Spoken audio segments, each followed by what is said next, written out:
Oke, selamat pagi semuanya. Oke, pada pagi ini di acara Cerdas Memilih Kampus Impian di Luar Negeri yang diadakan oleh Select Education dalam webinar series kami. Jadi Select Education sendiri telah sukses melaksanakan webinar series selama beberapa bulan yang lalu. Untuk selanjutnya, untuk hari ini kami akan menjelaskan mengenai kenapa studi di luar negeri. Saya sedikit kasih reminder aja buat teman-teman ini kalau misalnya mau sedang mendengarkan webinarnya, saya rekomen untuk menggunakan headset atau headphone, jadi biar terdengar lebih jelas aja suara kaminya. Kemudian kami juga nanti akan kirim recording setelah presentasi selesai. Atau kalau misalnya tidak keburu melihat recordingnya, nanti kami akan share juga di YouTube kami. Dan tetap stay tune ya sampai akhir acara karena akan ada Q&A session. Ini yang paling penting, nanti bisa tanya langsung dengan pembicaranya. Dan jika ada pertanyaan bisa langsung drop pertanyaan kalian di chat. Oke, sebelum perkenalkan dulu, nama saya Tasya. Saya webinar host dari Select Education Consulting. Dan di sini ada pembicara kami hari ini, ada Pak Wahyu Ramadhani. Dia selaku Senior International Student Consultant. Halo Pak Wahyu. Halo, selamat pagi. Selamat pagi juga Pak Wahyu. Iya, jadi Pak Wahyu ini Senior International Student Consultant. Ini sedikit profil tentang Pak Wahyu. Pak Wahyu ini berpengalaman hampir 20 tahun menjadi konsultan pendidikan di luar negeri, terutama Kanada. Dan mungkin Pak Wahyu boleh sedikit cerita tentang Pak Wahyu sendiri nih. Oh iya, terima kasih. Ya, alhamdulillah dikasih berkah oleh Allah ya supaya bisa membantu anak-anak Indonesia yang ingin belajar di luar negeri mulai dari tingkat SMP, SMA, S1, S2 dan selanjutnya. Nah, dari pengalaman ini tentu akan sangat bagus kita bila dibantu oleh seseorang yang berpengalaman tentang pendidikan di luar negeri. Maka kalau ingin ada rencana studi ke luar negeri, entah itu level apapun, ada baiknya bertanya langsung dengan yang sudah berpengalaman. Demikian. Oke, terima kasih Pak Wahyu. Ini jika nanti ada yang ingin bertanya kontaknya Pak Wahyu, sudah saya posting juga di presentasinya. Mungkin kita bisa langsung mulai saja Pak Wahyu untuk sesi webinar hari ini. Saya persilahkan untuk waktu dan tempatnya kepada Pak Wahyu. Terima kasih. Ya, tentu hari ini kita bertanya-tanya. Sebetulnya mungkin semua sama ya yang ikut Zoominar hari ini tentang kenapa sih harus belajar di luar negeri. Setiap orang tentu punya alasan masing-masing yang kita bisa generalisir seperti ada di slide berikut ini. Biasanya orang berharap dengan nanti studi di luar negeri akan mendapatkan kesempatan karir yang lebih luas, kemudian pengalaman yang jauh berbeda daripada yang di dalam negeri. Tentu bahasa asing juga kita akan belajar di sana.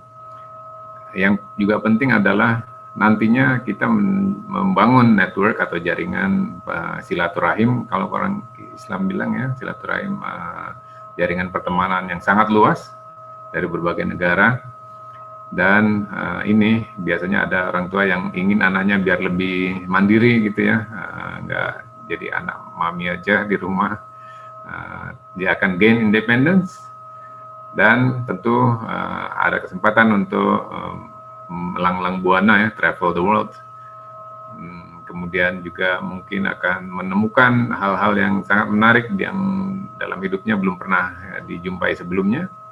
Dan ini yang paling penting adalah international standards.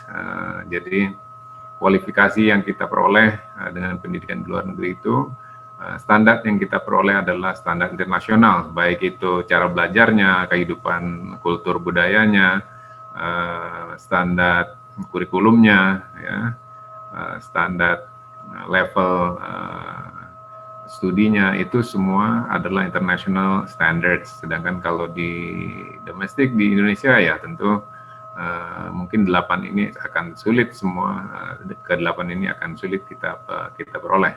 Mungkin itu dulu.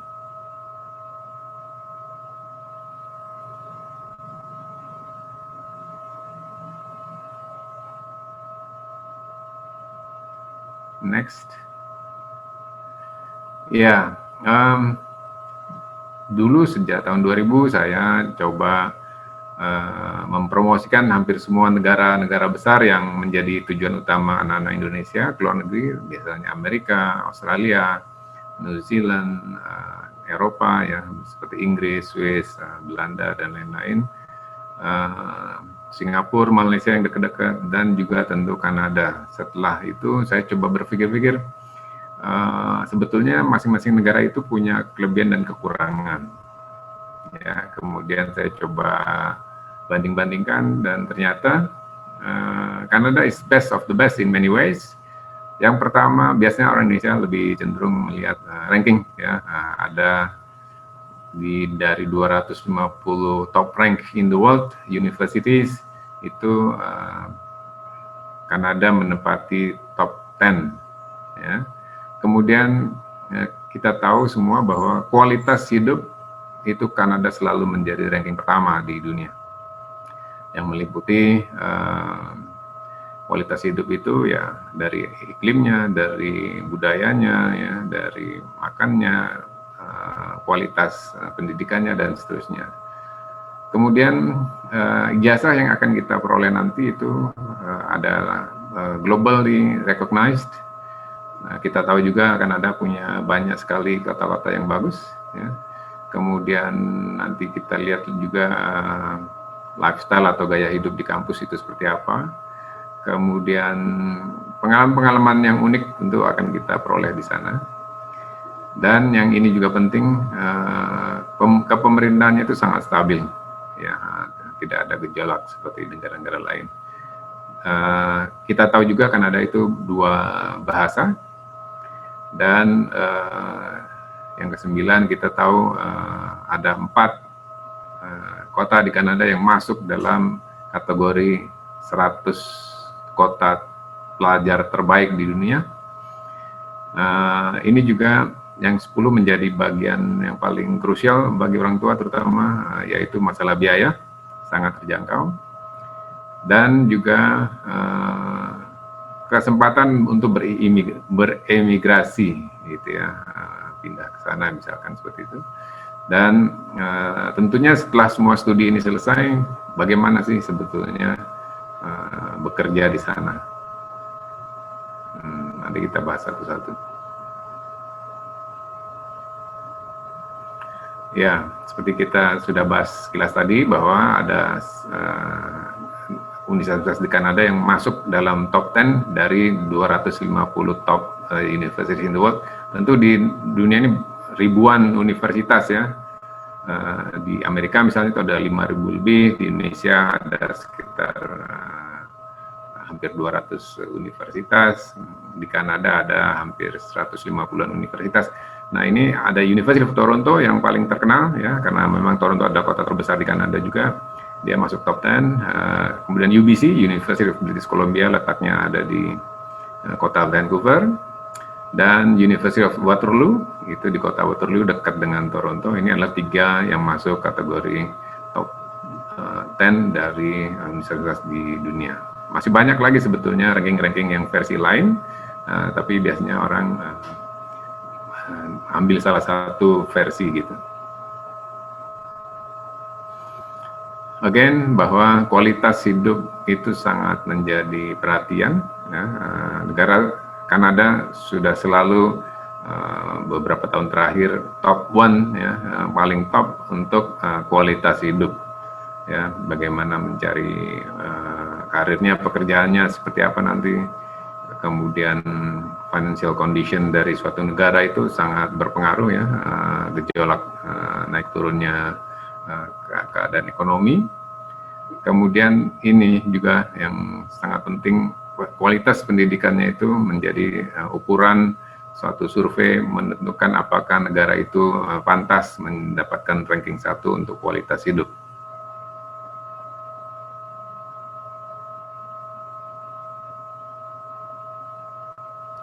Ya, jadi kalau kita sudah berpikir untuk keluar negeri, tentu akan juga bertanya, apakah nanti ijazah-ijazahnya itu bisa diakui secara internasional gitu ya, secara global itu bisa nggak diakui ya. Seperti juga kalau di Indonesia ambil ijazah ini, nanti kalau dia kuliah ke luar negeri bisa nggak itu dipakai. Nah di Kanada itu most of the study programs itu punya ijazah yang nanti setelah lulus yang akan bisa dipakai untuk melanjutkan studi ke jenjang yang lebih tinggi atau untuk melanjutkan ke bidang profesi dimanapun di dunia ini ya. Kenapa saya bilang most, tidak semua, karena ada beberapa yang memang specifically agak rumit untuk dijelaskan ya, seperti misalkan kedokteran, hukum itu tentu spesifik untuk negara-negara tertentu gitu. Ya, di Kanada banyak sekali kota-kotanya. Yang terbesar itu ada kota Toronto, ya. Yang kedua terbesar adalah kota Montreal. Yang ketiga terbesar itu Vancouver. Ada kota Winnipeg. Kalau tahu Winnie the Pooh itu maka tahu kota Winnipeg. Di tengah-tengah Kanada persis. Kalau Montreal itu di provinsi Quebec yang berbahasa Prancis. Toronto itu berseberangan dengan kota New York, dekat dengan air terjun Niagara. Kalau yang paling hangat untuk kota Vancouver, ya, I love Vancouver very much. Nah, gaya hidup di kampusnya itu kalau kita banding dengan Indonesia agak sedikit berbeda ya. Mereka akan lebih lugas ya. Kalau misalnya menyapa dosen itu nggak perlu pakai Pak, Bu, gitu langsung namanya. Atau mereka lebih cenderung pakai Prof, gitu ya, Prof, gitu. Artinya menyapa dosen. Tapi antar mahasiswa nggak ada istilah bully ya, antara senior ke junior itu sama sekali tidak ada. Sangat aman. Mereka sangat terbuka, tetapi juga sangat menghormati privasi seseorang. Ya. Kalau ingin sesuatu, mereka pasti minta izin terlebih dahulu. Nah, pengalaman studi di luar negeri yang pernah saya rasakan itu sangat banyak sekali yang unik ya, yang tidak pernah kita bisa peroleh di tempat lain, terutama di negeri sendiri. Pertemanan terutama ya, kita bisa ketemu teman dari berbagai negara, berbagai tingkah, berbagai budaya, kita belajar banyak di situ ya. Kalau kita kuliah di dalam negeri tentu tidak bisa memperoleh itu, paling-paling ya ketemu orang dari etnik yang lain, dari Jawa, dari Medan, dari itu. Tapi belum tentu kita ketemu dari berbagai negara yang luas gitu. Kemudian pengalaman lain itu setiap orang punya kekhasan masing-masing ya, kita bisa saling belajar dan bagaimana interaksi dengan teman-teman itu sangat membantu sekali dalam perkembangan kedewasaan kita.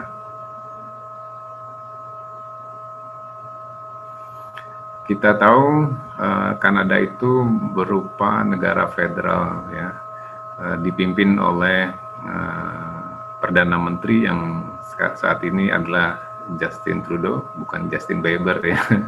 Justin Trudeau itu adalah Prime Minister ke-23, sangat stabil ya, dia sangat muda. Kita mungkin di Indonesia kenal dia juga melalui media yang sudah menyebarkan bagaimana dulu dia waktu kecil sudah mengenyam skala internasional ya, berjabat tangan dengan Mahathir Mohamad di Malaysia dan seterusnya. Tetapi alhamdulillah sejauh ini luar biasa ya, pemerintahan Kanada dipimpin oleh siapapun sangat stabil, tidak ada gejolak yang luar biasa. Ini sangat penting karena kalau kita studi di suatu negara yang banyak gejolaknya, seperti di tetangganya Kanada itu ya memang agak perlu energi yang lebih nanti. Seperti kita tahu, Kanada secara resmi memiliki dua bahasa utama, yaitu bahasa Inggris dan bahasa Perancis sebagai bahasa resminya. Dari 10 provinsi, 9 menggunakan bahasa Inggris sebagai bahasa utama dan bahasa Perancis menjadi bahasa kedua. Ada 1 provinsi yang memiliki bahasa Perancis sebagai bahasa utama, yaitu Provinsi Quebec. Quebec, orang bilang sana juga, itu dari bahasa Indian, dan bahasa Inggrisnya sebagai bahasa kedua. Ada kota Montreal di sana yang menjadi kota kedua terbesar di Kanada. Ini sangat penting kalau kita kuliah atau studi di Kanada. Sebelum berangkat, kalau bisa sudah mempersiapkan diri juga mulai belajar bahasa Perancis, karena nanti nilai kemampuan bahasa Perancis kita itu sangat membantu dalam berbagai hal, mencari pekerjaan, mencari masalah-masalah keimigrasian, apply untuk atau mengajukan permohonan untuk permanent resident, citizenship dan sebagainya, itu sangat membantu. Tetapi kalau kita kesulitan ya nggak masalah ya, pakai bahasa Inggris aja, no problem. Bahkan sebetulnya di Kanada itu multi languages ya, karena penduduknya 20% itu berasal dari negara lain, sehingga bahasa-bahasa yang kita akan temui di sana sudah sangat beragam. Seperti juga orang Jakarta bisa bahasa Jawa, bisa bahasa Medan, bisa bahasa Padang dan seterusnya. Di Kanada juga seperti itu, ya. Okay. Ya, ini adalah 4 kota utama yang masuk dalam kategori 100 kota pelajar terbaik dunia, yaitu kota Toronto, Vancouver, Montreal, dan Ottawa. Ya, Ottawa adalah ibu kota dari negara Kanada, bukan Toronto. Toronto memang kota terbesarnya di Kanada, kemudian kota kedua terbesar adalah Montreal, kota yang paling dekat dengan Indonesia dan paling hangat adalah Vancouver, yang kadang-kadang orang sebut dengan Hongkouver karena memang banyak sekali orang Hong Kong di sana. Ya, Ottawa is a little bit quieter, ya, tapi itu semuanya berbahasa Inggris kecuali Montreal. Tapi saya lebih rekomen juga ada kota Winnipeg, ya. Winnipeg itu lebih kecil, untuk studi sebetulnya lebih nyaman, ya, tidak terlalu hektik seperti kota-kota metropolitan di Jakarta. Ini 4 kota ini memang kota metropolitan ya, jadi kalau nggak kuat-kuat menahan untuk tidak tergoda macam-macam ya, lebih baik mungkin ke kota yang lebih kecil seperti Winnipeg dan lain-lain.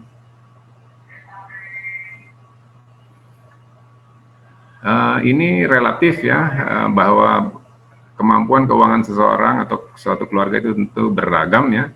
Ada yang mungkin kemampuan keuangannya nggak pakai nomor seri, ada yang sangat terbatas, ada yang so-so, tetapi secara statistik bahwa negara Kanada biaya pendidikan dan biaya hidup sangat rendah dibanding dengan negara-negara lain. Terutama kalau kita banding dengan Australia, Australia is very expensive, mungkin one of the most expensive, yang paling mahal biaya pendidikan di Australia, meskipun paling dekat dengan Indonesia. Di Kanada, kalau sekarang ini per tahun sekitar mulai ada dari 10.000 per tahun ya, itu 1 Canadian dollar saat ini sekitar 11 ribuan. Ya. Tentu kita harus lihat ya bahwa tidak selalu bahwa biaya SPP atau uang kuliah rendah maka kualitasnya rendah, ataupun biayanya tinggi kemudian kualitasnya tinggi. Tidak seperti itu di Kanada ya, sama sekali keliru. Orang Indonesia masih berpikir seperti itu, padahal tidak. Jadi kualitas pendidikan di Kanada 10 provinsi itu standarnya sama. Yang membedakan tinggi rendahnya suatu tuition itu lebih dipengaruhi oleh pemerintah provinsi masing-masing, yaitu di mana kalau pemerintah provinsinya masih memberikan subsidi yang besar kepada industri pendidikan, maka kita international student dapat menikmati biaya pendidikan yang rendah. Tapi kalau pemerintahnya mengurangi biaya subsidi pendidikan, maka kita memang harus membayar lebih mahal. Sebagai contoh, University of Manitoba di kota Winnipeg di provinsi Manitoba itu saat ini biaya kuliahnya sekitar 16.000, ya. Itu sudah level universitas top, ya. Kalau UBC itu mungkin one of the most expensive, di atas 40.000 Canadian dollar per tahun. Dibanding negara sebelahnya misalkan Amerika, 40.000 Canadian dollar itu setara dengan kira-kira 25 ribuan US dollar. Itu baru kalau kita lihat levelnya di Amerika adalah selevel universitas yang mungkin tier 3 gitu ya, lapis ketiga. Sedangkan di Kanada dengan 25.000 US dollar itu sudah kita bisa menikmati pendidikan top, ranking top dunia. Sehingga kalau kita bisa bayar lebih murah untuk biaya untuk kualitas yang lebih bagus, why not? Jadi kita harus berpikir begitu ya. Buat apa kita beli apel yang sama kualitasnya atau bahkan lebih baik kualitasnya tetapi harganya lebih mahal, kan mendingan cari yang lebih murah. Begitu.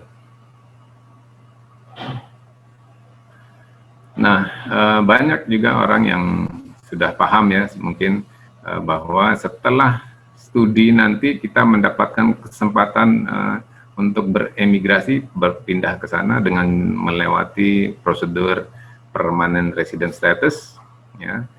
Tetapi biasanya anak-anak setelah lulus kuliah S1 misalkan, itu akan berhak untuk mendapatkan izin kerja atau work permit up to 3 years, sampai 3 tahun.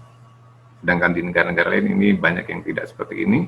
Misalnya Amerika itu ya setelah lulus pulang, ya. Gitu.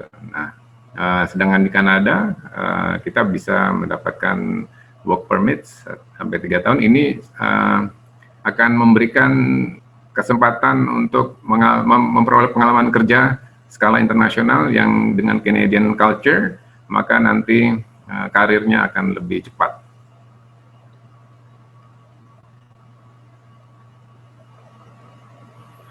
Selama studi memang boleh bekerja ya, misalnya 20 jam seminggu atau sekitar 4 jam sehari.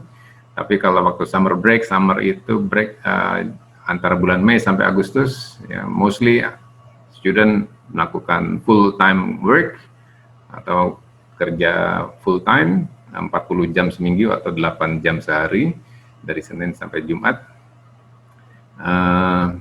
Ini baru berupa hak untuk bekerja sebagai student, tapi nanti ada lagi bekerja yang disebut magang yang berkaitan dengan studinya, yang disebut dengan co-op atau internship, ya. Sedangkan di negara-negara lain seperti tetangganya Amerika, bekerja itu hanya boleh di dalam kampus, sedangkan di Kanada boleh bekerja di dalam maupun di luar kampus, ya.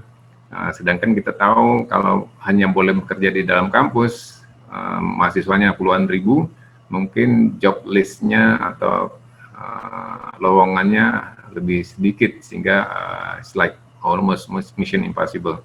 Nah, kalau di Kanada boleh di dalam maupun di luar kampus, tetapi harus diingat bahwa bekerja ini tidak boleh menjadi gangguan dalam studi ya. Jangan sampai kita malah lebih fokus bekerjanya dibanding studinya, sehingga nanti kacau balau semua rencana. Jadi harus hati-hati di sini, ya, kecuali memang sudah masuk program co-op, itu agak sedikit berbeda. Mungkin sampai sini ada yang bertanya tadi, silakan. Terima kasih Pak Wahyu atas presentasinya, sangat jelas sekali informasi untuk kenapa sih kita harus cerdas untuk kuliah di luar negeri gitu kan. Ada beberapa alasan yang tadi diceritakan oleh Pak Wahyu. Dan saya tadi sedikit kelupaan di awal, perkenalkan dulu ada Kak RH Andi. Halo Kak RH.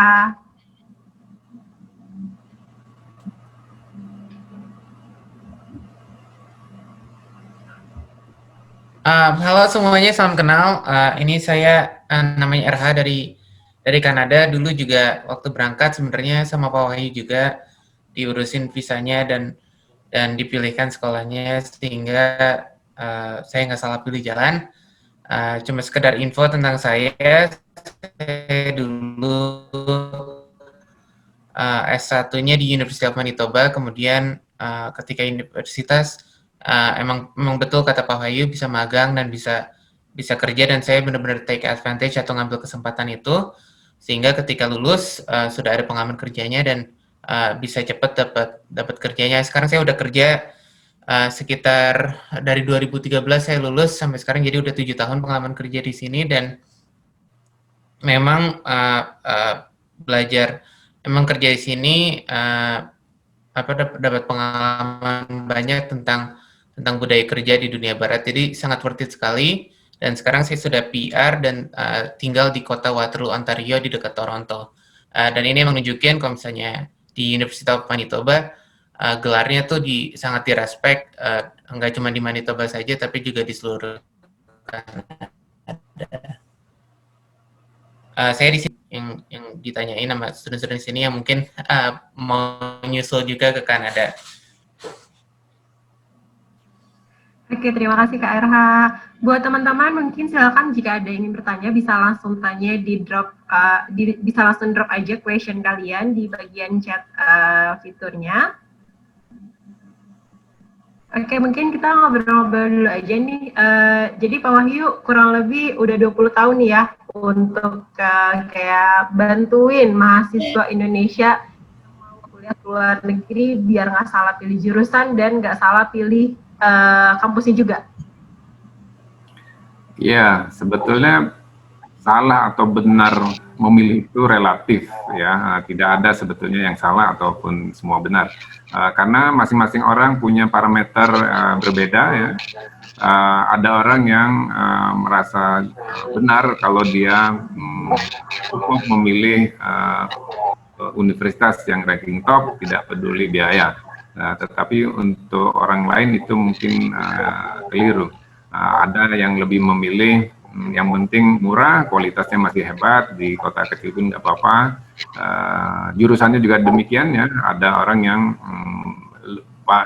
paling banyak adalah sebetulnya maunya jurusan bisnis, padahal masih banyak lagi jurusan-jurusan lain yang prospek kedepannya luar biasa. Seperti kita tahu saat ini yang semua berkecimpung dengan bidang IT, never dying karir lah. Semua sekarang cenderung ke urusan IT. Saya masih ingat sekali waktu ketemu RH di Manitoba dulu, saya jemput visit Manitoba, nggak bisa diganggu karena beliau lagi bekerja di bookstore kalau nggak salah ya, atau library waktu itu di dalam kampus, sehingga memang bekerja di Kanada itu harus hati-hati, harus smart. Nanti teman-teman di sana yang lebih senior akan bisa bantu bagaimana sih anak-anak Indonesia ini mendapatkan peluang kerja. Oke, itu mungkin ada pertanyaan yang lain. Ini cuma nambahin aja tentang tadi tentang jurusan. Kebetulan kan saya di bidang teknologi, dan memang ya gitu, kalau misalnya mau ngejar karir prospek di sini bidang IT atau computer science itu luar biasa banget gitu, di mana-mana. Saya nggak tahu ya, tapi dulu saya ngerasa kemampuan komunikasi saya ketika saya nyampai belum setara sama orang-orang lokal. Ya nggak apa-apa juga sih kan, because it takes time. Tapi kalau jurusan yang teknik seperti itu kan cenderung lebih nggak usah terlalu ngomong ya, jadi kayak transisinya lebih cepat. Cuman kalau misalnya bukan nggak apa-apa juga, cuman berarti kan harus rajin. Oke, mungkin ini ada pertanyaan yang pertama dari Kak Luisiana Sandi. Tahun ajaran 2021-2022, kegiatan belajar mengajar di Kanada dilakukan secara online atau offline ya? Terus jika tahun depan ingin ke Kanada, apakah penerbangannya dibuka? Mungkin bisa dibantu jawab oleh Pak Wahyu dulu. Kalau dari sisi saya, selama kan ada pandemi ini memang hampir semua jadi berubah ya. Kanada juga masih menutup, terutama untuk orang Indonesia untuk masuk ke sana ya. Jadi memang kuliahnya terpaksa sampai sekarang online, yang seharusnya bulan Agustus kemarin mereka sudah berangkat, masih belum boleh berangkat. Kuliah tetap dimulai secara online. Ya, kita semua berharap bahwa di semua negara, bukan hanya Kanada ya, Amerika, Eropa, bahkan di Indonesia sendiri pun kuliah pun online gitu ya. Ya mudah-mudahan ini segera berakhir sehingga back to normal. Tetapi mungkin Pak Era punya pengalaman juga di sana, seperti apa kalau itu pernah yang kuliah online, silakan. Iya, jadi kan kalau salah student yang emang mau nggak mau sekarang ngambil online aja, cuman ada benefitnya juga sih ngambil kelas online, kan biaya hidupnya jadi nggak usah bayar ya, jadi mulainya juga lebih murah. Tapi yang kedua sih yang paling penting sih dari posisi pemerintah Kanadanya, mereka kan situasinya istilahnya bahasa Inggrisnya gitu kayak apa ya, masih moving target lah, masih baca situasi, sehingga mereka juga belum bikin keputusan apakah ntar apakah tahun Januari ini sudah balik normal atau masih kelas online. Cuman dari segala diskusi yang saya dengar, yang saya baca di artikel, itu mereka pengen banget international student kembali, jadi mereka mengupayakan sebisanya agar kembali normal. Tapi kan tentu saja kan namanya kesehatan itu kan diprioritaskan dibandingkan apapun. Untuk jawabannya mereka semua masih baca situasi, tapi kalaupun yang memulai kuliah nggak usah khawatir karena walaupun tidak bisa datang masih diperbolehkan kelas online, dan pemerintah Kanada udah bikin keputusan bahwa walaupun ngambil kelas online tidak akan berdampak negatif terhadap izin kerja yang akan keluar nantinya ketika lulus. Oke, thank you Kak RH dan Pak Wahyu. Jadi ini kan memang dalam keadaan yang tidak pasti ya. Jadi kita juga harus nunggu keadaan di Kanada juga baik, di Indonesia juga baik kayak gitu. Oke, next question dari Hanun Hafiza. Halo, saya izin bertanya, bagaimana jika kita mau melanjutkan studi ke luar negeri, terus bagaimana pembelajaran yang dilakukan? Apakah akan melanjutkan pelajaran yang belum dipelajari atau seperti apa? Dan berapa lama studi akan dilakukan? Mungkin silakan di Pak Wahyu dulu. Ya, oke, terima kasih. Jadi, kalau yang dimaksud adalah melanjutkan dari level SMA menuju S1, ya, S1 di Kanada itu 4 tahun, sama seperti Indonesia, di Amerika juga 4 tahun, dan tidak ada semacam pengalihan jenjang dulu ya, misalkan seperti di Australia itu dari SMA harus ambil foundation dulu dan lain-lain. Kalau di Kanada langsung seperti juga di Indonesia, dari SMA langsung ke S1, itu 4 tahun rata-rata selesai. Kenapa rata-rata? Ada yang lebih cepat, ada yang lebih lambat, tergantung beberapa hal. Tentu ada pelajaran SMA yang menjadi basic, ya, menjadi dasar dari, mohon maaf ini ada fogging di sekitar sini, jadi suaranya mungkin masuk. Jadi ada pelajaran-pelajaran dasar yang di SMA itu harus kita pegang kuat ya, dan don't worry karena kurikulum Indonesia sudah sangat hebat, terutama matematika grade 12 itu akan sangat berguna nantinya. Kemudian yang mau melanjutkan ke bidang sains ataupun engineering, ada 2 lagi yang harus dia peroleh, yaitu pelajaran kimia dan fisika. Itu basicnya di SMA itu akan nantinya sangat-sangat membantu ya. Maka kalau bisa kita lihat 3 pelajaran itu, matematika, kimia, fisika, kalau sudah lumayan bagus artinya minimal 75% ke atas, atau kalau bisa 80% ke atas, itu sangat membantu nanti dalam hal kuliah di sana. Kalau S2 itu rata-rata 2 tahun ya. Nah, kemudian mungkin ya itu dulu lah sementara dari saya. Ya, mungkin Kak RH ada yang mau ditambahkan? Sama sih komennya sama Pak Wahyu. Jadi kan kalau misalnya dari SMA ke S1 ya, saya nggak pernah kuliah di Indonesia sih, jadi nggak tahu. Tapi Tapi kalau misalnya udah SMA lulus ya langsung masuk ke S1, mereka ada pelajaran yang harus diambil, ya harus ambil semua pelajaran itu buat bisa lulus. Jadi kecuali misalnya situasinya kamu udah setengah jalan nih, udah setengah jalan S1, terus mau transfer kreditnya. Nah ini dimungkinkan, cuman agak ribet prosesnya karena ijazah kamu harus punya daftar dulu, baru nanti kampusnya bisa melihat setelah ijazah kamu disetarakan apa saja yang bisa ditransfer. Oke, jadi sudah cukup jelas ya. Jadi kalau misalnya mau lanjut dari SMA, mau ke bachelor atau mau ke S1, tinggal lanjut aja. Jadi nggak perlu ada foundation lagi seperti di negara-negara lain. Jadi sebenarnya ini lebih simpel juga ya Pak Wahyu ya. Jadi nggak yang ribet harus ambil panjang lagi kuliahnya gitu ya. Oke, terima kasih. Ini next question lagi dari Tuki Hadiani. Halo, bagaimana untuk yang sudah S1 di Indo dan ingin lanjut studi di Kanada? Terima kasih. Mungkin boleh Pak Wahyu, mungkin saya mau tanya dulu ke Tuki Hadianinya nih. Ini S1 di Indonya, rencana Kanada mau ambilnya jurusan dan degree apa nih?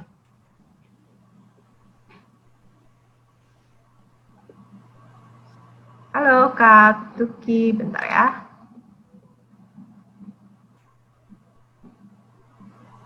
Mau dibantu dijawab dulu oleh Pak Wahyu? Ya, oke. Any program atau jurusan apapun sebetulnya tidak masalah ya, tetapi memang di Kanada itu ada jurusan-jurusan tertentu yang tidak boleh ditempuh oleh international student seperti kedokteran, ya, hukum yang tertentu, nursing ada nursing yang boleh, ada yang tidak. Tetapi dari S1 selesai di Indonesia mau melanjutkan di sana itu ada beberapa jalur ya. Yang paling umum tentu ngambil master degree 2 tahun.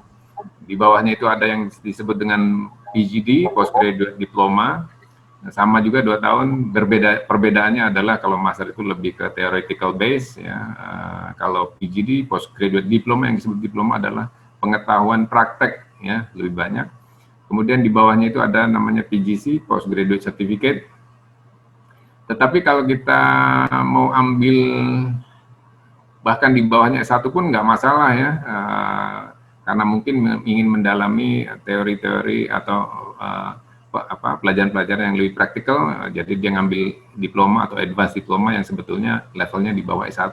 Itu masing-masing orang punya tujuan berbeda ya. Kalau ada yang bilang saya ambil ini supaya lebih cepat nantinya setelah lulus untuk bekerja, ya boleh aja. Yang kuncinya sebetulnya adalah bagaimana menyiasati rencana studi itu sehingga visanya bisa diperoleh dari kedutaan Kanada. Itu yang paling penting dulu. Kalau kita boleh berandai-andai mimpi macam-macam, tapi kalau menurut embassy tidak logis ya tentu visanya nggak akan bisa diberikan. Sebagai contoh misalkan S1-nya hukum, wah nilainya bagus-bagus ya. Kemudian dia mau ngambil postgraduate diploma ataupun postgraduate certificate di bidang kulineri. Nah itu udah nggak nyambung banget. Nah, nggak logis untuk embassy mungkin ya. Meskipun secara peraturan college atau universitas nggak masalah, you mau dari mana aja boleh masuk ke kulineri misalkan begitu ya. Tapi yang menjadi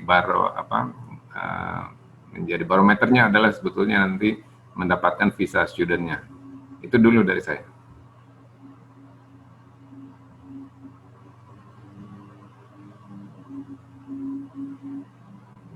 Terima kasih Pak Wahyu.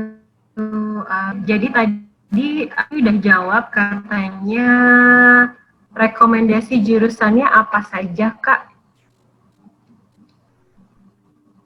Mungkin mau dibantu dijawab oleh dulu? Iya, S1-nya komunikasi tadi ya.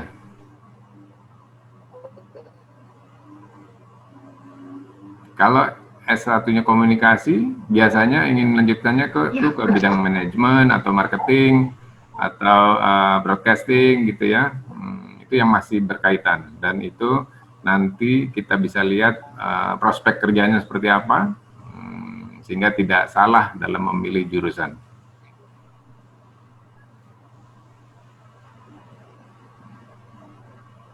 Oke, terima kasih Pak Wahyu. Ini ada next query Hari Pinto. Apakah di Kanada ada program foundation sebelum masuk? Dijawab ya.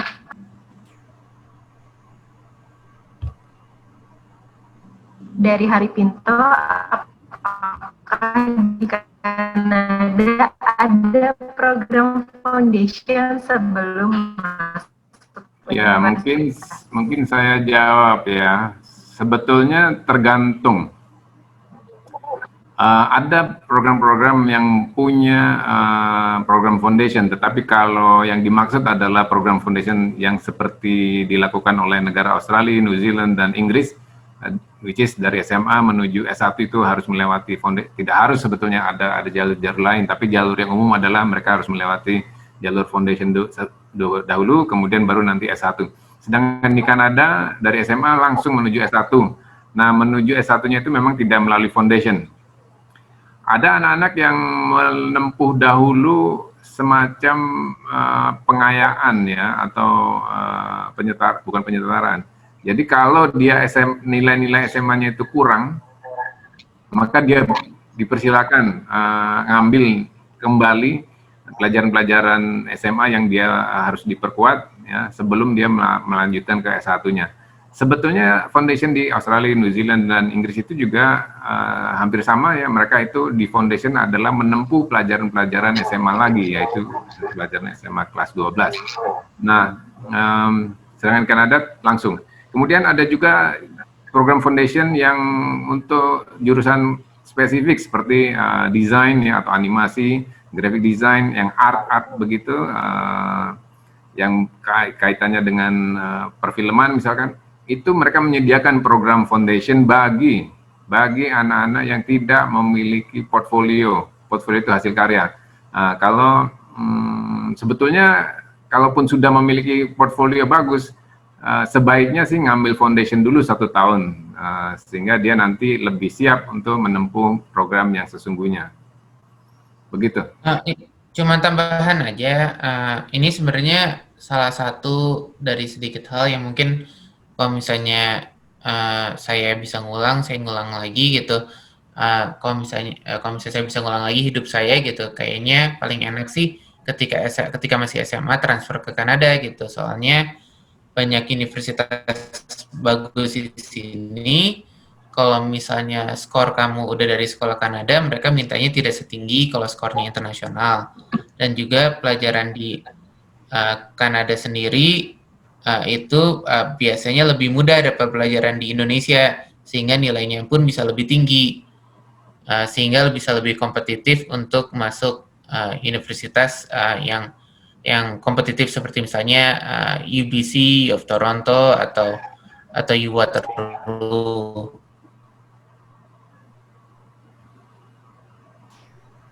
Oke, thank you Pak Wahyu dan Kak RH. Kita ke next question. Ini lumayan sangat aktif sekali ya, banyak sekali ini yang nanya.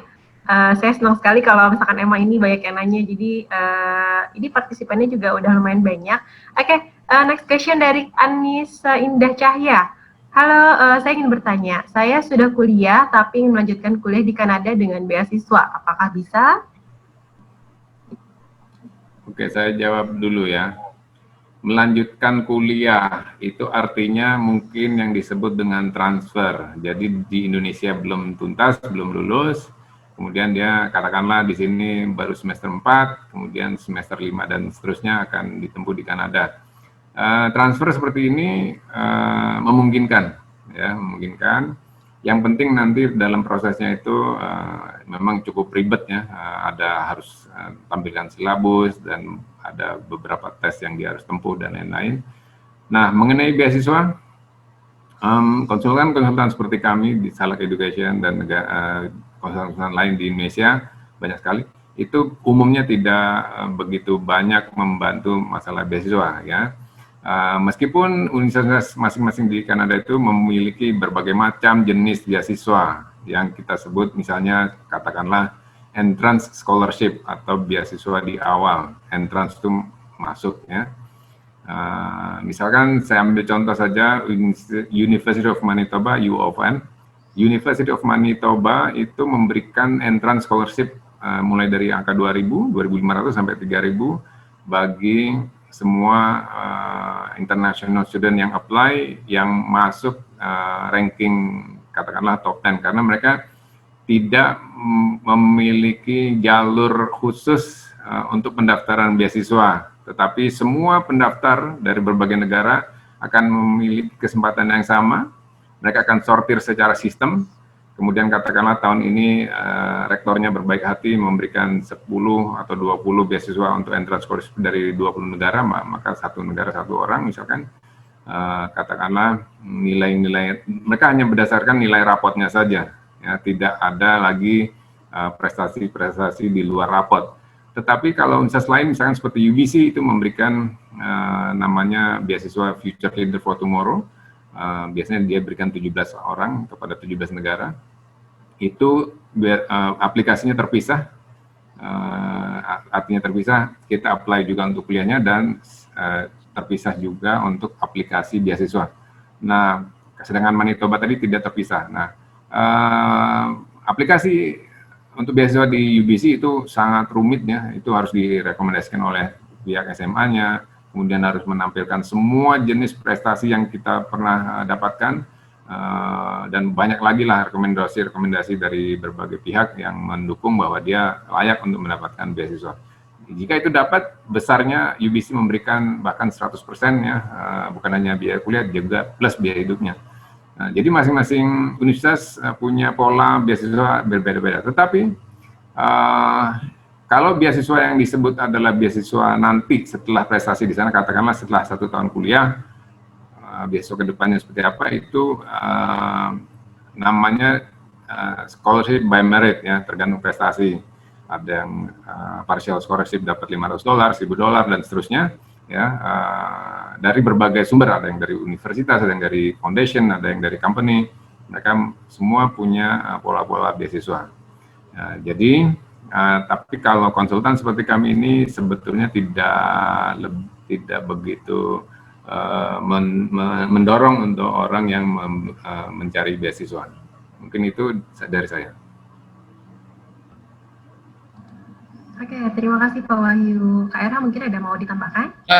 Sama sih komentar saya, itu kalau soal beasiswa gitu kan memang buat international student tuh, kalau dari pengalaman saya sih dulu apply banyak, terus dapat juga beberapa, tapi kalau ditanya menutupi nggak, sebenarnya nggak menutupi juga, tapi lumayan tetap dapat kayak $500 sampai $2.000 per tahun yang ngurangin biaya kuliah. Yang ngebantu malah actually saya kerja part time sama summer job atau magang sambil kampus, itu kayak sumber ngurangin biaya kuliah saya paling banyak sih waktu saya masih kuliah.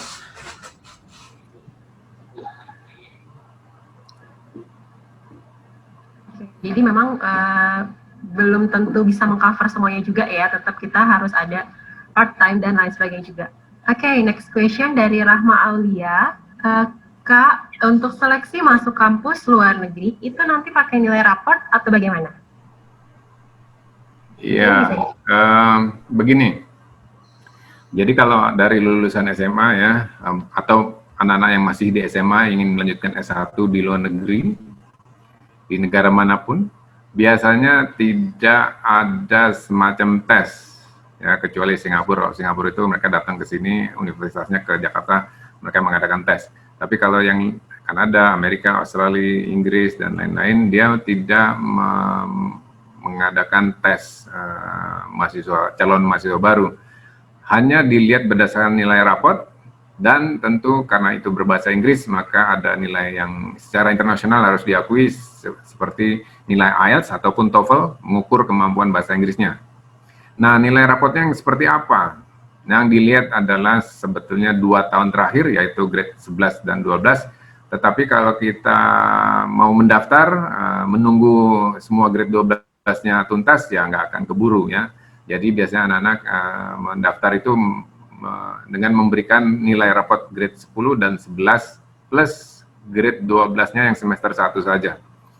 Nilainya yang diminta seperti apa syaratnya? Ya, sebetulnya tergantung beberapa hal. Pertama, tentu tergantung jurusan yang mau dituju. Yang kedua, tergantung universitas yang mau dituju, ya, atau college yang mau dituju. Karena setiap college atau universitas punya standar syarat masing-masing berbeda-beda. Tetapi secara umum, kalau yang namanya engineering atau science itu dia minta 3 hal minimum, ya, matematika grade 12, kimia, fisika grade 12 juga, itu minimum nilainya 80%. Kalau UBC misalkan itu malah mintanya 90% ke atas. Nah, kalau jurusan bisnis misalkan itu cukup yang dilihat nilai matematika saja. Gitu, sementara itu dari saya. Oke, Kak RH, ada yang mau ditambahkan? Enggak, sama aja sih. Ya, jadi ya, itu tadi kayak nilai rapot tuh berpengaruh banget sama bisa masuk universitas mana. Dan kalau memang kamu masih ada kesempatan dan kamu belum sampai ke grade 12, rekomendasi saya sih kalau memang mau serius kuliah ke Kanada gitu, mungkin dipertimbangkan buat transfer buat grade 12-nya di sini aja, soalnya jauh lebih mudah gitu jalannya buat kamu. Oke, itu Ya, jadi ada betul sekali Pak RH ya. Ya, saya jadi ingat bahwa memang kalau ada anak-anak yang baru grade 10, grade 11 di Indonesia ingin melanjutkan ke Kanada, sebaiknya grade 11 dan 12-nya itu dilakukan di Kanada saja ya. Itu memungkinkan dan ada jalur yang cepatnya namanya kelas akselerasi. Satu level itu cukup 4 bulan, misalnya grade 11 4 bulan, grade 12 4 bulan, setelah itu lanjut S1. Jadi banyak sebetulnya jalur-jalur yang mempermudah kita, yang juga secara finansial lebih terjangkau, itu nanti kita bisa bahas lebih detail. Betul sekali. Jadi sebenarnya banyak cara, banyak alternatif kalau misalnya mau kuliah di Kanada. Jadi bisa dari SMA, bisa pas kelas 12-nya aja, jadi masuk universitas yang lebih mudah. Apalagi kalau misalnya teman-teman ini mau pilih universitasnya yang top ranking gitu ya. Jadi itu harus dipertimbangkan kalau mau yang top ranking dan top programnya juga gitu. Karena itu sedikit lagi dari saya satu lagi, bahwa kalau di Amerika bahkan kalau you sudah grade 10 selesai dan umurnya minimum 16 tahun, bisa ke Amerika langsung kuliah tanpa pusing ngurusin grade 11 dan 12. Gitu. Jadi lompat 2 tahun itu, ya cepat sekali. Lebih mudah lagi justru ya Pak Wahyu ya. Justru lebih singkat aja ya Pak Wahyu ya. Oke, next question kita dari Hari Pinto lagi. Apakah ada program English di Universitas Kanada bagi yang belum mendapatkan IELTS atau TOEFL? Good question, ya saya langsung jawab. Tentu memenuhi syarat untuk IELTS 6,5, perbennya 6, ataupun TOEFL 80, perbennya 20, itu tidak mudah ya. Banyak sekali anak-anak Indonesia yang kelabakan juga di situ. Maka saran saya pertama, mumpung mungkin ada yang masih grade 10 atau 11, segera tes IELTS ataupun TOEFL, sehingga nanti ketahuan kalau memang masih kurang, dia nggak usah pusing-pusing ngeluarin uang banyak, segera persiapkan diri kursus yang bagus di Indonesia atau Jakarta untuk mengejar nilai IELTS atau TOEFL-nya. Kalaupun sudah nggak memungkinkan waktunya, tentu setiap universitas ataupun college itu punya program-program bahasanya sendiri, ataupun kalau you mau ngambil program bahasa di luar kampus, seperti di lembaga-lembaga bahasa Inggris di setiap kota itu ada, ya. Kalau seperti di Jakarta ada IF, ada segala macam. Di sana pun juga seperti itu. Tempat-tempat kursus itu, ijazah kursus tempat itu akan diakui oleh universitas ataupun college sebagai pengganti nilai IELTS ataupun TOEFL. Katakanlah misalkan kalau you sudah lulus dari level tertinggi di sebuah lembaga kursus di suatu kota, itu setara dengan punya nilai IELTS 6,5 misalkan seperti itu. Nah, itu lebih murah. Tapi kalau you mau ngambil program bahasa Inggris di universitas atau di college-nya sendiri, ya monggo, ya itu bisa juga. Mereka selalu menyediakan itu, dan mereka tentu sangat senang kalau ada mahasiswa internasional yang melakukan itu. Oke, Kak RH mungkin ditambahkan?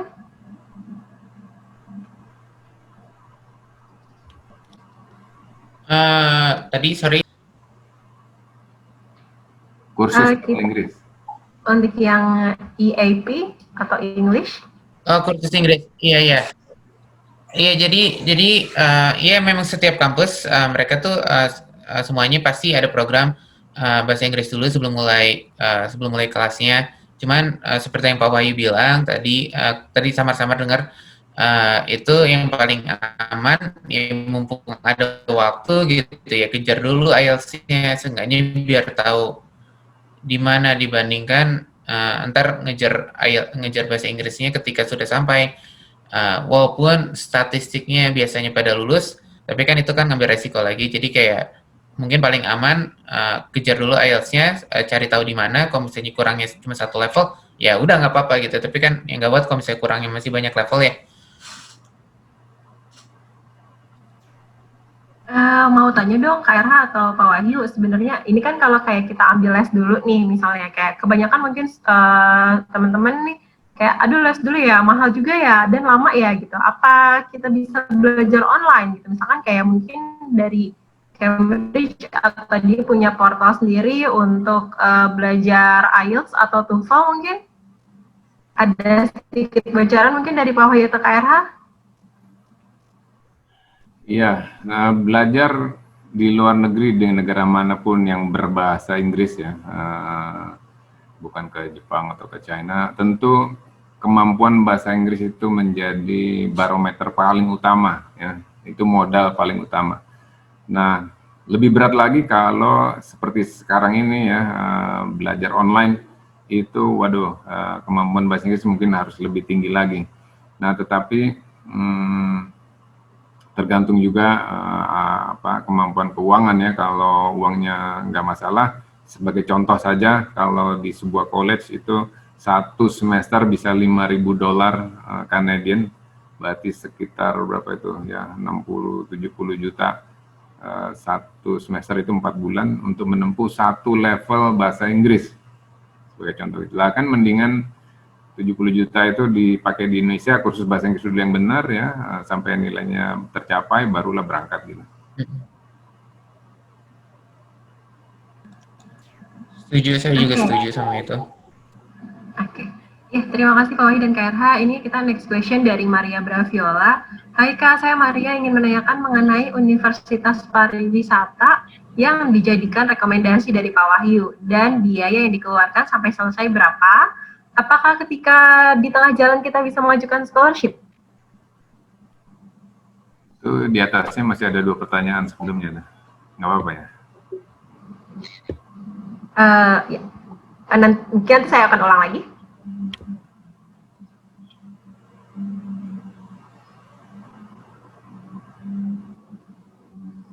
Mungkin bisa dijawab yang dari Maria Braviola dulu, Pak Wahyu. Iya, Universitas Pariwisata ya, sebetulnya gini, kalau kita mau belajar tentang tourism atau kepariwisataan, orang itu lebih pertama melihat kotanya ya.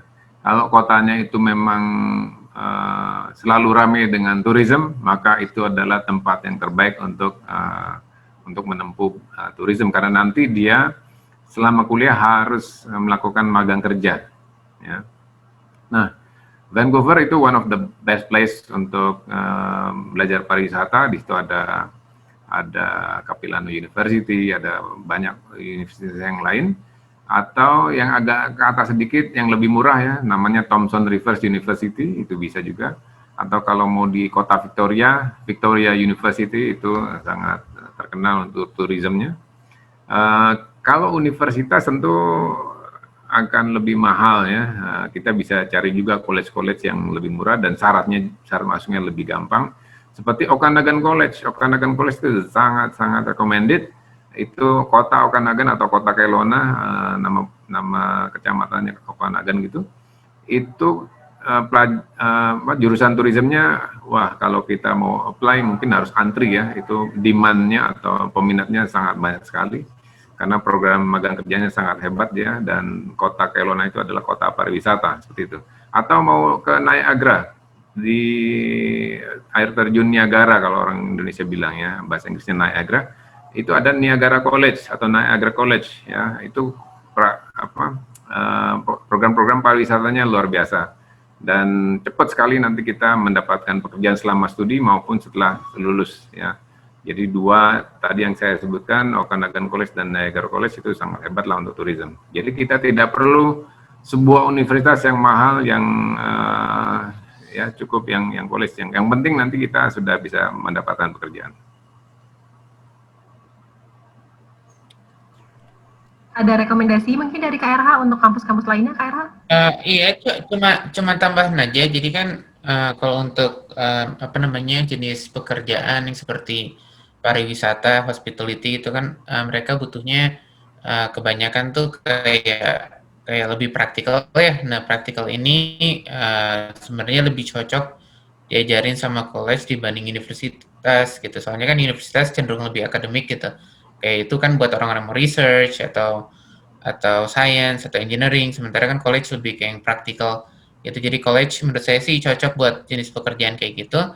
Tapi cuma tambahan aja, kalau misalnya di Victoria ada lagi universitas namanya Royal Roads University, sama di kalau di Toronto yang mungkin bisa pertimbangan, ada program hospitality bagus itu namanya Ryerson University, dan ada juga George Brown College yang salah satu top school buat hospitality di Toronto. Tapi nggak ada tapinya sih, bagus semua itu.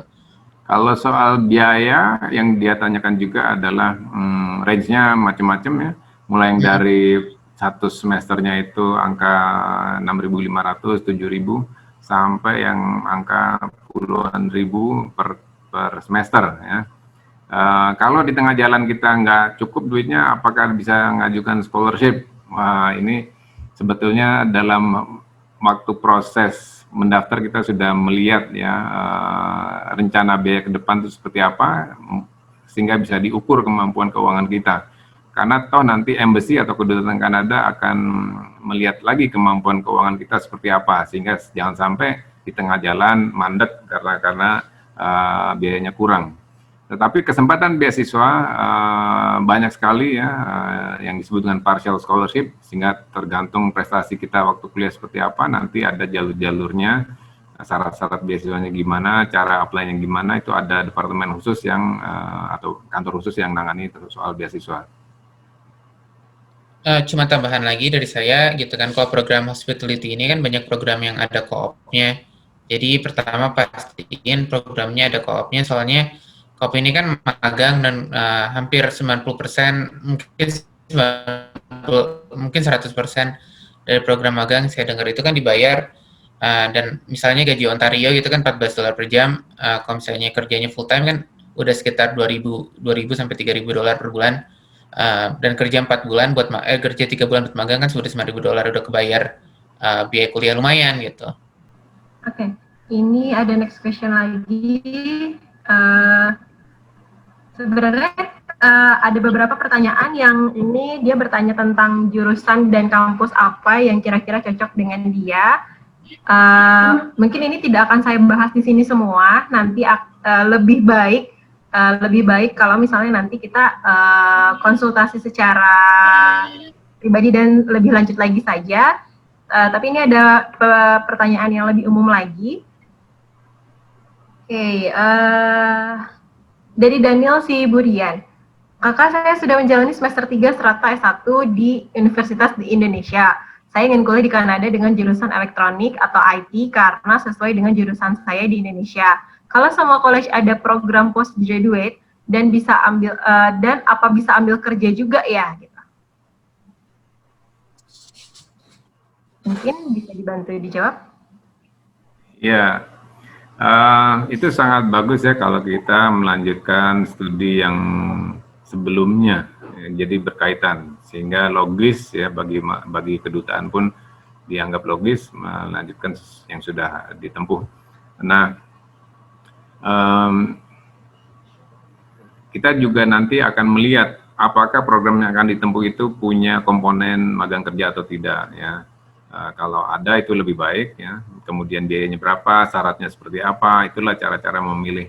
Kemudian tadi ada sekilas yang tanyakan lebih baik nilai IELTS ataupun TOEFL.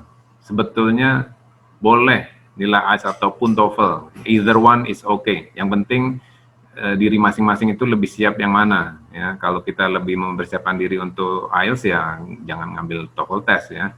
Begitu juga sebaliknya.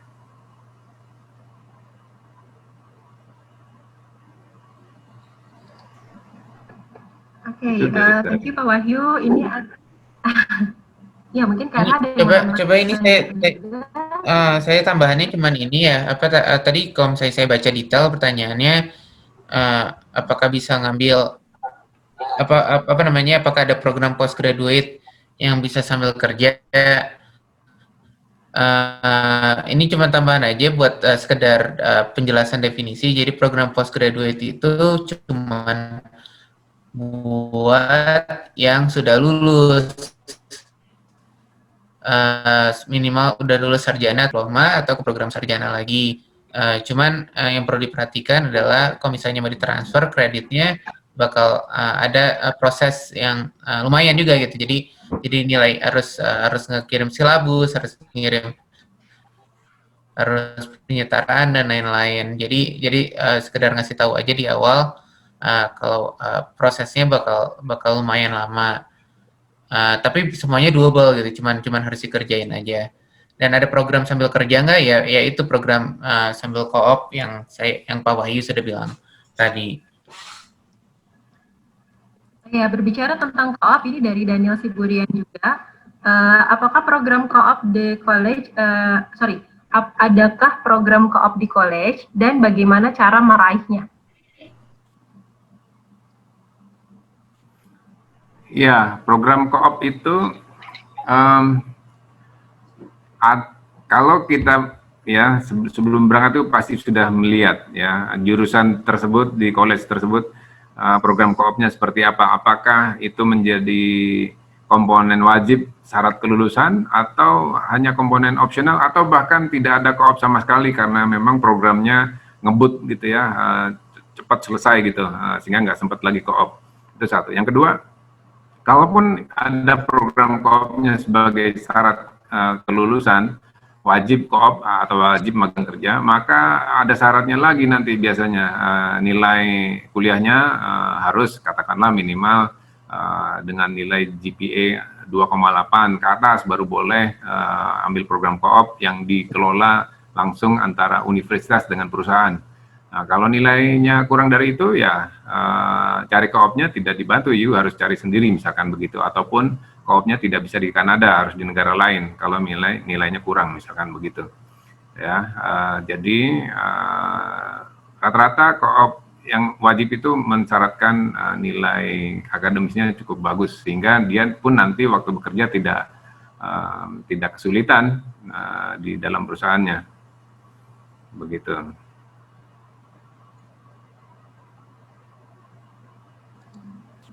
Setiap college atau universitas yang punya departemen co-op itu kalau kita mengikuti program co-opnya, dia nanti harus ikutin workshopnya ya, pelatihan-pelatihannya, bagaimana menulis CV yang baik, bagaimana mempersiapkan diri untuk interview, mendapatkan pekerjaan, bagaimana mencari pekerjaan, job listnya seperti apa. Nanti ada pameran-pameran karir ya, perusahaan-perusahaan datang ke universitas atau ke college, pameran, di situ mereka interview, berikutnya adalah kalau memang berhasil dapetin pekerjaan itu.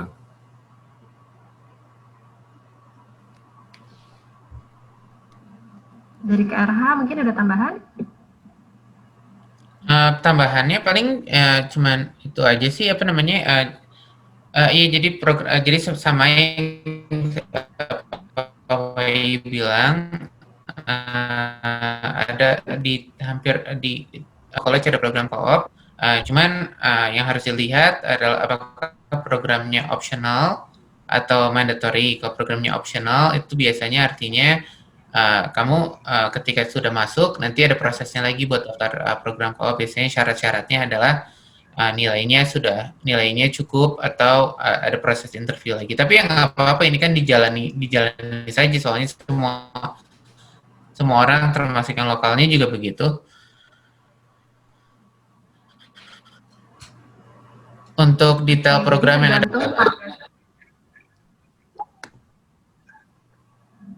Ya, betul sekali. Jadi nanti untuk pada saat pemilihan program, nanti harus di make sure juga untuk programnya akan ada co-op atau tidak. Seperti yang Kak Erha bilang, dia optional atau mandatory. Gitu. Jadi harus dicek lagi pada saat awal pemilihan program studinya. Untuk next question dari Sofita Chandra, Pak, kalau SMA di Kanada apa syaratnya dan berapa harganya? Kalau kelas 11 langsung lanjut di Kanada, apakah bisa pakai IELTS juga kah? Oke, saya langsung jawab ya, Tasya. Begini. Jadi itu artinya dia mau melanjutkan grade 12 di sana misalkan gitu ya. Atau lebih bawah lagi mau melanjutkan grade 11 di sana dan 12 di sana.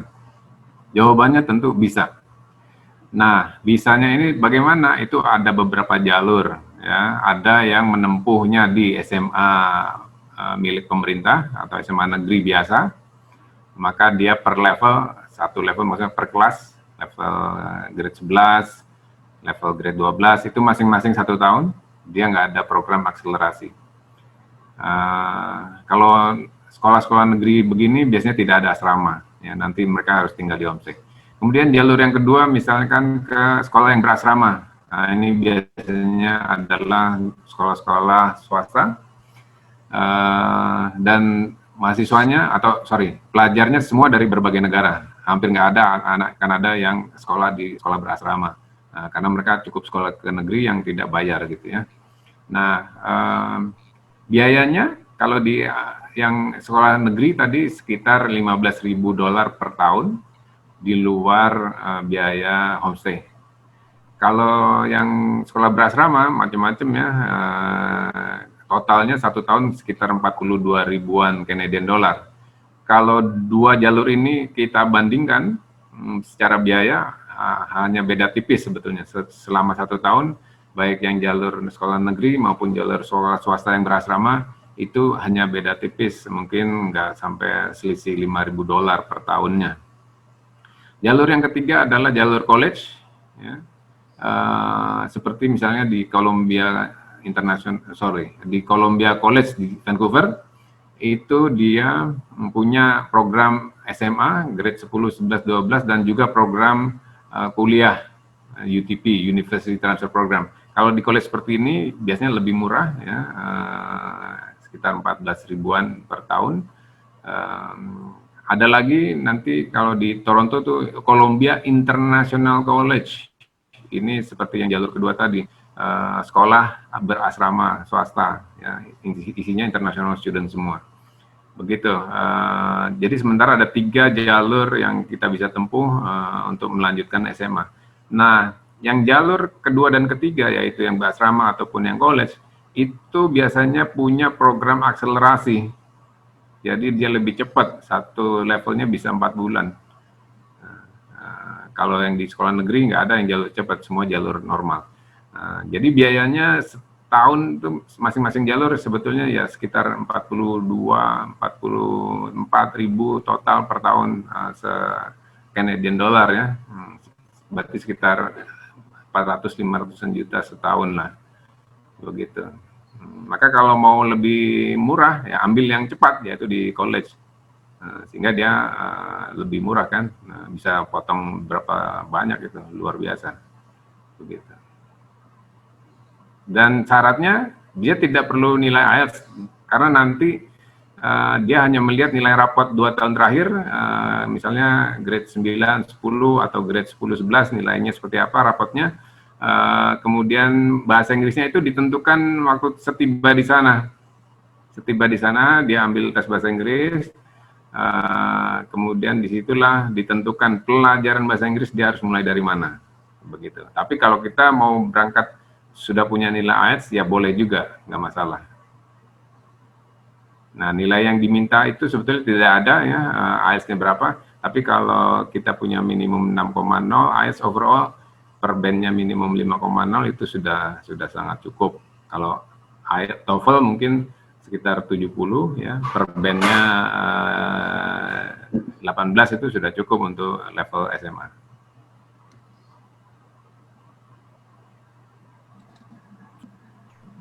Oke, terima kasih Pak Wahyu. Ini mungkin saya langsung ke pertanyaan terakhir ya, dari Kalendula Sylvia. Selamat pagi, saya Kellen dari Melbourne. Pak, saya ada pertanyaan terkait hal yang baru saja dibahas tentang persyaratan nilai raport sebagai hal yang fundamental. Lalu bagaimana jika status kita sebagai lulusan Advanced Diploma lulusan Melbourne yang ingin melanjutkan ke Kanada? Karena pada dasarnya sistem pendidikan berbeda yang mana tidak diberlakukan ABC atau passing grade. Sebagai gantinya, kompeten atau not kompeten. Saya mohon petunjuknya. Terima kasih. Mungkin bisa dijawab oleh Pak Wahyu dulu.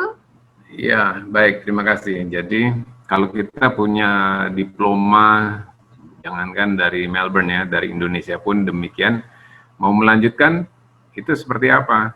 Ya tadi kalau yang rapot itu, istilah rapot adalah biasanya untuk level SMA, SMP gitu ya. Nah, kalau level di atas SMA biasanya disebut dengan transkrip, nilai transkrip. Nilai transkrip kita misalnya punya diploma dari Melbourne College atau apa, hanya ditulis sebagai kompeten atau tidak kompeten. Biasanya setiap college atau setiap institusi punya deskripsi penilaian. Nah, deskripsi penilaian itulah yang nanti harus dilampirkan. Sebetulnya kalau dia itu A itu berapa, B itu berapa, C itu berapa, atau kompeten itu seperti apa ukurannya, cara mengukurnya gimana, itu ada penjelasannya. Nah, penjelasan-penjelasan itulah harus dilampirkan, sehingga nanti pihak Kanada atau Amerika atau yang lain bisa mengukur, oke, dia sampai segini. Tetapi kalau program-program di atas diploma, ya misalnya kita dari Melbourne punya diploma 1 tahun atau 2 tahun, melanjutkan ke tahun berikutnya, itu lebih mencari yang tidak mensyaratkan suatu nilai tertentu. Yang penting you lulus dari diploma, punya nilai bahasa Inggris yang ditunjukkan dengan IELTS ataupun TOEFL, ataupun kalau sudah pernah belajar di suatu negara berbahasa Inggris minimum 2 tahun, maka itu menggantikan nilai IELTS ataupun TOEFL. Sudah seperti itu dia bisa diterima gitu. Ya, jadi tidak ada syarat nilai tertentu. Tapi ada juga college-college atau universitas yang menentukan standar nilai. Nah, kalau ada standar nilai gitu, maka yang harus disampaikan selain transkripnya adalah penjelasan dari transkrip itu seperti apa. Biasanya di setiap transkrip itu ada penjelasannya di bawahnya atau di sebelumnya gitu. Don't worry about that. Oke, terima kasih Pak Wahyu. Mungkin ada yang ditambahkan dari KRH? Enggak, itu Pak Wahyu lebih tahu lah dari saya gitu. Saya kan nggak pernah kuliah di Australia. jadi kurang bisa komen soal itu. Baik. Ini ada beberapa pertanyaan sebenarnya dari teman-teman yang lain, namun waktu sudah karena terbatas juga, nanti saya sudah minta kontak dari beberapa penanya, jadi nanti akan saya forward ke Pak Wahyu, mungkin Pak Wahyu ya, jika ada mereka ingin konsultasi langsung dengan Pak Wahyu. Ya, mungkin kita akhiri untuk hari ini. Jika teman-teman ada yang ingin datang ke kampus kami, silahkan untuk, ingin datang ke office kami, bisa ada, kita juga ada 2 office ya, jadi ada di Indonesia, ada yang Kanada, jadi dengan KRH di Kitchener. Untuk informasi emailnya, info@kuliahkanada.com, atau bisa di WhatsApp ke nomor Salak Education di 0878 2066 7883. Jika belum ada yang punya kontaknya, bisa langsung dicatat saja, di save nomornya. Nanti jika ingin konsultasi selanjutnya bisa langsung hubungin kami. Terima kasih untuk teman-teman. Terima kasih. Ya, terima kasih Pak Wahyu, terima kasih KRH yang telah bantu untuk menjawab dan memberikan informasi kepada teman-teman di acara webinar Salak Education pada pagi hari ini. Teman-teman jangan lupa untuk follow sosial media kita, ada Facebook di Kuliah Kanada, di Instagram kami di @salak@, Twitternya @salak_ed juga, untuk YouTube-nya Salak Education Consulting. Karena Salak Education Consulting telah melaksanakan webinar pada bulan-bulan sebelumnya, dan jika teman-teman terlewat, bisa langsung saja tonton di channel kami di Salak Education Consulting. Ada webinar dari KRH, ada dari Kak Cecil tentang study nurse di Kanada, dan lain sebagainya. Jadi bisa langsung buka YouTube kami juga. Nanti video ini juga akan kami posting di YouTube, jadi jika terlewat ada yang datang di akhir-akhir acara, tidak masalah, tidak perlu khawatir, karena nanti kami akan posting juga di YouTube. Terima kasih banyak semuanya teman-teman, Pak Wahyu, Kak Andika. Selamat malam teman-teman. dan selamat siang untuk di Indonesia. Terima kasih semuanya. Thank you Pak Wahyu. Thank you Kak RH. Thank you, bye. Bye-bye.